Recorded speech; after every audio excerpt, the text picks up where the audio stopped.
최고위원회 회의를 개최합니다. 오늘 원로민 최고위원께서 발표하려 다녀오셔서 마침 오셨는데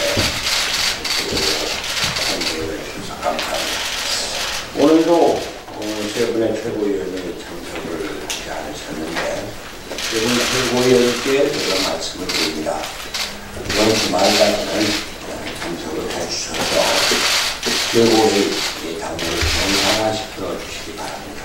또 저희가 아무래도 물론 지금 7분의 최고위원 중에 4분이 성원이 돼서 어느 정도는 갖췄지만 그래도 최고위원회 정상적으로 운영될 수 있도록 당무에 적극 협조해 주시기 바랍니다. 이번 주말까지 참석을 해주실 것을 어제 제가 안산에서 열린 세월호 참사 5주기 기억식에 다녀왔습니다. 아직도 5분의 시신이라고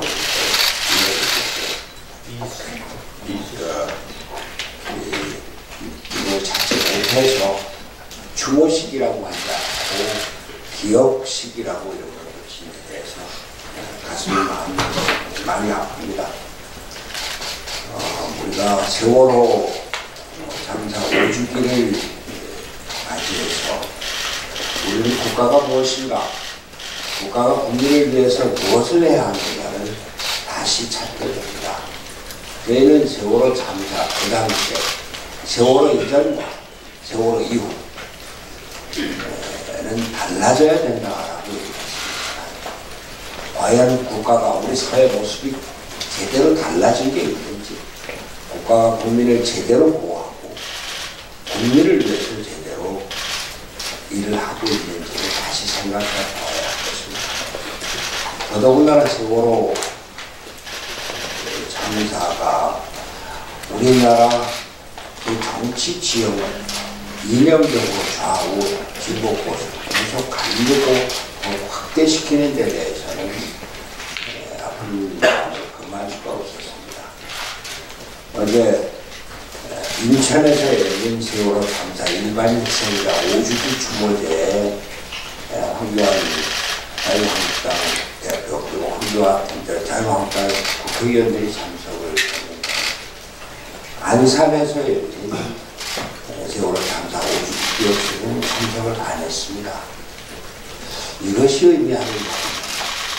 그리고 황교안 대표에 대해서 시민들이 항의를 하고 이렇게 된 것은 무엇이죠? 더더군다나 자유한국당 국회의원들이 세월호 참사에 대해서 도무지 우리가 받아들일 수 없을 정도가 아니라 이해할 수 없는 그런 말을 했고, 급기야 자유한국당에서조차 징계위 윤리위원회 이런 일이 벌어지는 이념적인 양극화 현상, 우리가 이것을 어떻게 극복해야 할지 그런 가슴이 답답합니다. 그러나 우리 바른미래당은 좌우 이념적인 진보 보수를 떠나서 국민 통합의 길로 나간다고 하는 새로운 길, 제3의 정치의 길을 우리가 열어가겠다고 하는 우리의 정신, 이것이 다시 한번 세월호 참사 5주기를 맞이해서 우리의 역할과 위치를 확인하겠다는 것입니다. 저희는 우리가 총선을 앞두고 어느 쪽이 유리하다, 제3의 지대가 유리하다, 이래서 어느 쪽으로 가야 되겠다, 어느 쪽으로 붙어야 되겠다, 이것은 역사인식이 아닙니다. 제3의 길을 확실하게 지키고 키워서 우리나라 정치가 이념 대결, 극한 대결에서 벗어나서 국민 통합의 길로 가야 된다고 하는 것을 다시 확인하고자 합니다. 지난 10일 열린 일자리위원회 10차 회의에서 문재인 정부 2년간 고용의 질은 개선되고 있다고 말했습니다.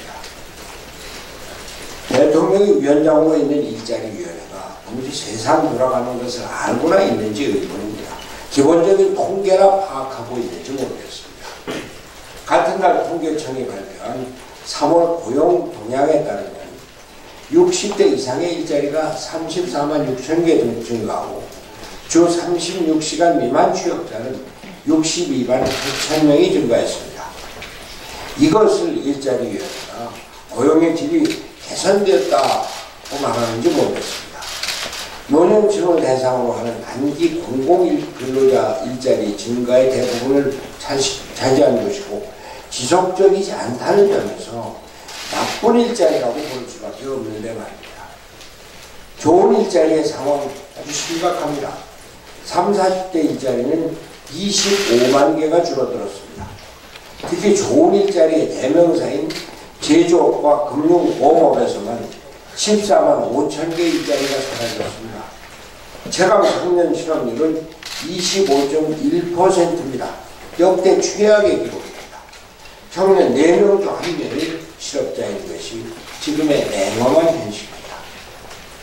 일자리는 현대사회에서 개인의 경제 근거이자 삶의 동력입니다. 소위 금수저가 아닌 이상해야 99%의 우리 국민들은 일자리가 없으면 삶을 영위할 수 없는 위기에 처합니다. 그러나 우리 국민은 아무 일자리가 아니라 좋은 일자리를 원합니다. 지속 가능하고 워라밸이 지켜지는 일자리가 있어야 개인의 자아를 실현하고 발전시킬 수 있기 때문입니다. 우리 국민에게는 떳떳하게 일하고 당당하게 누릴 수 있는 일자리가 필요한 것입니다. 그래서 문재인 정권이 세금을 퍼부어서 억지로 늘린 단기성 일자리는 우리는 나쁜 일자리다 이렇게밖에 얘기할 수가 없습니다. 이런 일자리 아무리 많아도 국민의 행복을 증진시킬 수가 없습니다. 100만 공시생 시대의 근본 원인을 결코 해결할 수 없습니다. 취업을 준비하고 있는 청년들을 만나보면 참으로 가슴이 무거워집니다. 하나같이 부모님께 죄송하다, 실패가 계속되어서 희망이 없다 이런 말들 뿐입니다. 청년에게 희망이 없어지니 예상보다 10년이나 빠르게 인구 감소 시대가 찾아왔습니다. 도대체 정부는 이 엄중한 현실 속에서 무엇을 하였는지 묻고 싶습니다. 일자리는 새 정부 제1의 국정과제다. 문재인 대통령이 지난 2017년 5월 10일 취임 후 첫 업무 지시로 대통령 직속 일자리위원회를 구성하라는 지시를 내리면서 한 말입니다.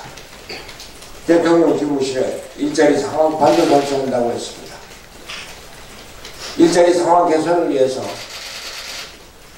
작년까지 2년간 현재 54조 원을 투입했습니다. 근데 결과가 어땠습니까?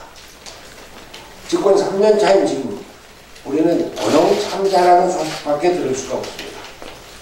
국민이 체감하는 일자리 상황은 재난 상황에서 나아질 것이 없습니다. 우리 국민 10명 중 6명이 문재인 정부의 일자리 정책이 실효성이 없다는 생각에서 없다고 생각하는 여론조사 결과도 있습니다. 문재인 대통령에게 거듭 촉구합니다. 기업과 시장의 활력을 되찾을 수 있는 환경을 조성하는 것이 근본적인 해결책입니다. 일자리위원회와 일자리 상황판 모두 치워버리고 기업이 일자리를 만들 수 있도록 시장을 키워주십시오. 소득주도 성장을 배기하고 사회적으로 친기업 마인드를 키워주십시오. 새로운 기술 산업을 뒷받침하고 탈원전 정책도 폐기해 주십시오. 세금을 투입해서 국가가 일자리를 늘리겠다는 생각을 버려야 합니다. 국가가 만들 수 있는 좋은 일자리는 한계가 있을 수밖에 없습니다. 기업이 좋은 일자리를 만들도록 환경을 조성하는 것이 국가의 할 일입니다. 일자리 문제는 이미 국가적인 재난 상황입니다. 정부의 전면적인 대책이 필요한 시점입니다. 우리 경제의 대내외적 하방 압력이 강해지고 있는 이때 정부가 일자리 대책을 위해서 적극적으로 나서지 않는다면 국민의 민생 기반이 위협받게 됩니다.